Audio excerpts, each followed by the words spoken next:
Gold trusted gold buyers మీరు తాకట్టు పెట్టిన బంగారాన్ని విడిపించి ఈ రోజు ఉన్న మార్కెట్ ధరకు కొనబడను. శేఖర్ కమల గారికి తక్కువ అంచనేసుకుని వచ్చా. సో నన్ను ఒంగు పెట్టాడు. అంటే నేను ఈ టైప్ ఆఫ్ ఎక్స్పెక్ట్ చేసుకోవాలా, నేను ఎక్స్పెక్ట్ చేయలేదంతా ఇందులో చూపించాడు. సో నాకు మంచి బ్లాక్ బస్టర్ అయింది సినిమా. సాంగ్స్ 2-3 సాంగ్స్ ఉన్నాయి.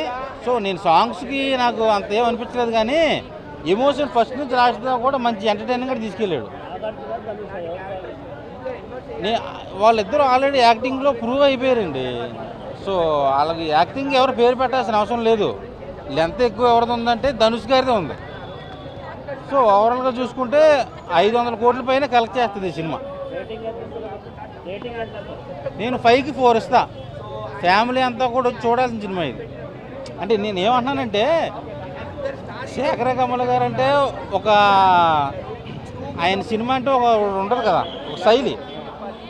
సో నాకు ఇందులో అది ఎక్కడైనా తగ్గుద్దేమో అని చెప్పి చిన్న డిసప్పాయింట్మెంట్తో వచ్చా. సో నాకు ఎక్కడ కూడా డిసప్పాయింట్మెంట్ లేకుండా నేను ఏదైతే ఎక్స్పెక్ట్ చేశానో దానికి మించుంది సినిమా. సో 500 కోట్ల పైనే కలెక్ట్ చేస్తుంది సినిమా. రేపటి నుంచి థియేటర్ అన్నీ కూడా హౌస్ఫుల్ అయిపోతాయి.